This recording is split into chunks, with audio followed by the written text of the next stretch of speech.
तो प्यारे बच्चों, आज हम आपको बताएंगे कि जो आपका ये आता है गद्यांश पर आधारित प्रश्नों के उत्तर दीजिए। इसी में एक प्रश्न आपका आता है कि रेखांकित अंश की व्याख्या कीजिए। आज हम आपको टोटली बताएंगे कि रेखांकित अंश की व्याख्या आपको कैसे करनी है ताकि आपको 2 के 2 अंक पूरे मिल जाएं, एक भी अंक ना कटे। और हाँ, 2 अंक ये मिलेंगे और फिर पद्यांश में भी आपको 2 अंक मिलेंगे। ठीक है, पद्यांश आधारित भी इस बार आनी है। तो मेरे पास एग्जाम की कॉपी और इसी पर मैं लिख के आपको दिखाऊंगा कैसे आपको व्याख्या करनी है। ठीक है, चलिए रेखांकित अंश मैं अब आपको कॉपी पे लिख के दिखाता हूँ। सबसे पहले तो आप क्या करेंगे, अपनी कॉपी पे जैसे हाशिया खींचते हैं, अगर सादी मिल रही है तो आप हाशिया आराम से कैसे खींचेंगे ये देख लीजिए। ऐसे ही आपको खींचना है, बहुत ज़्यादा चौड़ा नहीं खींचना है, बहुत ज़्यादा वैसा नहीं खींचना। देखो सिंपल सा जैसा मैं बता रहा हूँ, बिल्कुल इतना पतला सा खींचेगा कि बड़ा सुंदर लगे। ठीक है, अब ये देखो कितना सुंदर लग रहा है, बहुत बड़ा नहीं है। ठीक है, पतला सा है, बहुत सुंदर लग रहा है। ऐसा ही आपको खींचना है। फिर आपको 2 पेन लेने हैं, एक तो ब्लैक लेना है, एक ब्लू लेना है। ठीक है, कौन से 2 पेन लेने हैं, एक ब्लू ले लेना है, एक ब्लैक ले लेना और एक ब्लैक स्केच ले लेना है। इन 3 पेन को ही आपको एग्जाम में ले जाना है। ठीक, 3 पेन को ही एग्जाम में ले जाना है और बस लिखना स्टार्ट कर देना। सबसे पहले आप स्केच का इस्तेमाल करेंगे, प्रश्नोत्तर संख्या डालेंगे। फिर प्रश्नोत्तर संख्या डालने के बाद क्या करेंगे, आपको जो नंबर है वो लिखना होगा है। ठीक है, तो यहाँ पर देखिएगा खंड बा है तो 21वां है, प्रश्नोत्तर संख्या 21। ठीक है, आज केवल हम रेखांकित अंश की व्याख्या बता रहे हैं, तो आप डालेंगे प्रश्नोत्तर नंबर 21। ठीक है, बाकी इसमें ढेर सारे प्रश्न हैं। 21 का हम कौन सा कर रहे हैं, का, तो यहाँ पर हम का डाल लेंगे। ठीक है, 21 का का कर रहे हैं तो हम यहाँ पर 21 का डाल लेंगे। इसमें तो वैसे तो ढेर सारे 3 प्रश्न होते हैं ना, 3 प्रश्न होते हैं, लेकिन आज हमारा टारगेट है गद्यांश पर आधारित व्याख्या कैसे करनी है, यानी रेखांकित अंश की व्याख्या कैसे करनी है। तो चलिए मैं बताता हूँ आपको। सबसे पहले तो आप देखिए कि रेखांकित कहाँ से कहाँ तक है। ठीक है, तो कहाँ से कहाँ तक रेखांकित है। मित्र का कर्तव्य इस प्रकार बताया गया है, ठीक है, कि उच्च और महान कार्य में हर प्रकार सहायता देना, मन बढ़ाना और साहस दिलाना कि तुम अपनी निज सामर्थ्य से बाहर काम कर जाओ। तो सबसे पहले अच्छे से एक हेडिंग आप डालेंगे। एक हेडिंग क्या डालेंगे, क्या डालेंगे, रेखांकित अंश की व्याख्या। मैं बता रहा हूं आपको हेडिंग डाल के क्या डालेंगे। हाँ, हेडिंग आप डालेंगे रेखांकित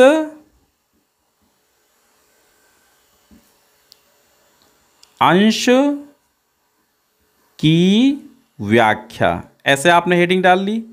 ठीक है, और यहां पर 2 बिंदु ऐसे लगा के ये विवरण चिन्ह लगा देना है।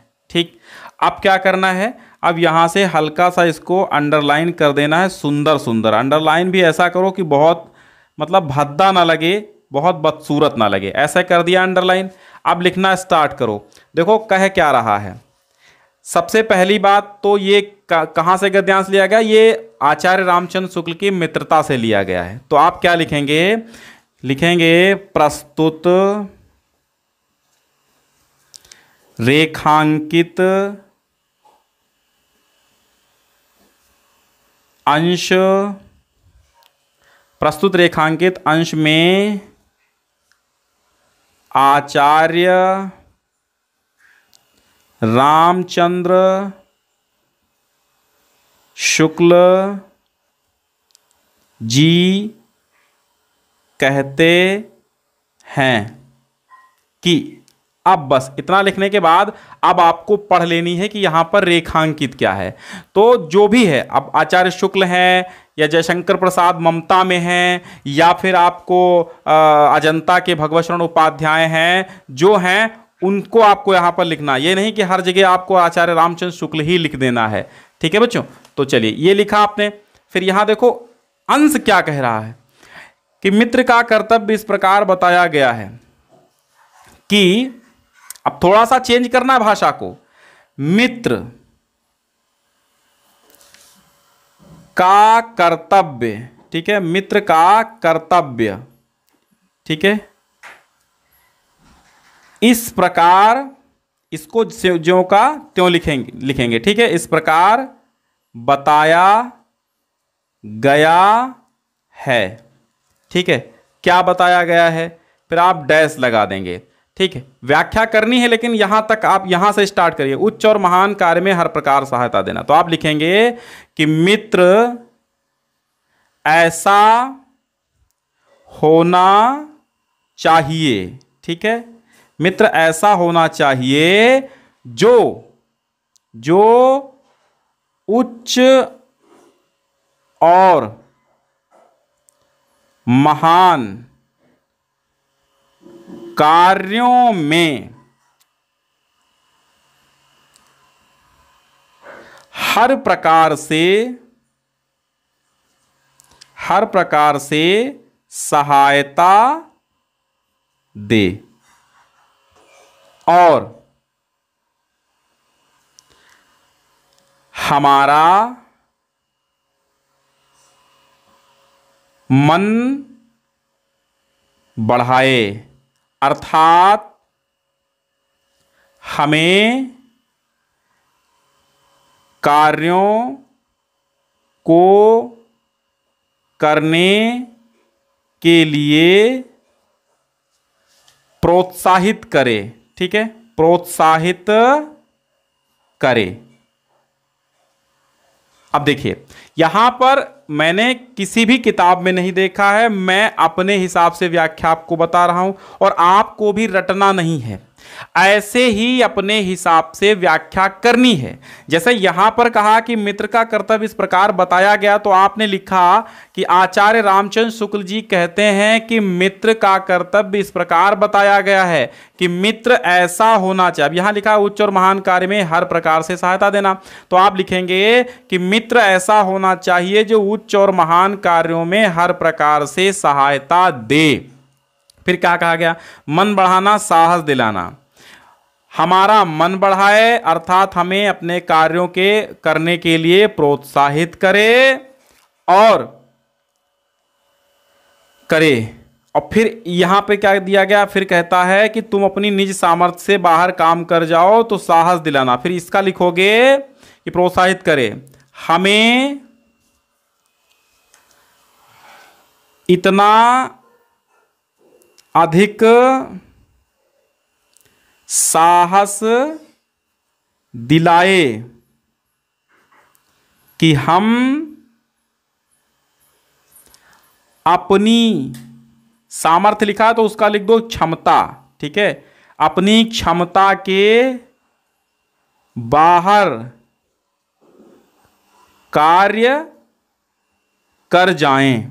ठीक है, अपनी क्षमता के बाहर कार्य कर जाएं। ठीक, इतनी रेखांकित अंश की व्याख्या हो गई।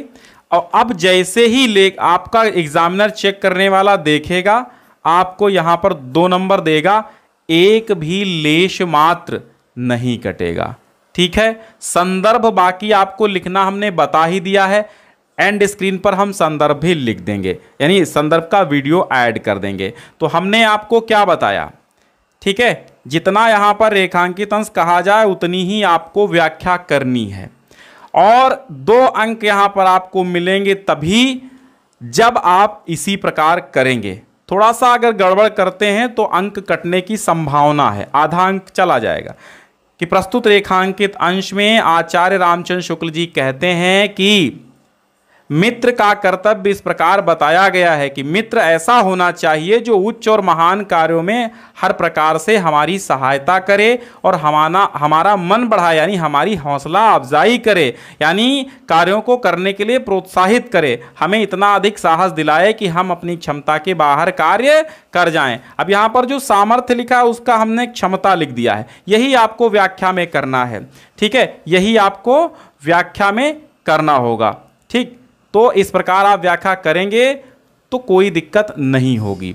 तो देखिए, प्लेलिस्ट हमने बना दी है और A to Z चीज़ें हम आपको बताते रहेंगे कि आपको एग्जाम में कैसे लिखना है। ये कॉपी भी लिखनी हमने सामाजिक विज्ञान की भी बता दी है, हमने हिंदी की भी बता दी है, तो दोनों आप देख लीजिए, संस्कृत की भी बता दी है, अंग्रेजी की भी बता दी, सारी कॉपी लिखना लगभग बता चुके हैं, विज्ञान की भी, मैथ की भी। ठीक है, तो देखिएगा कॉपी राइटिंग कैसे करनी है वो भी ऑलरेडी पड़ा हुआ हमारे चैनल पर। तो ये रहा रेखांकित अंश, ऐसे ही अगर आप व्याख्या करेंगे तो कोई नंबर नहीं कटेंगे, अन्यथा आप जाने आपका काम जाने। शेयर कर दीजिए इस वीडियो को, हम बहुत बहुत आपके आभारी रहेंगे।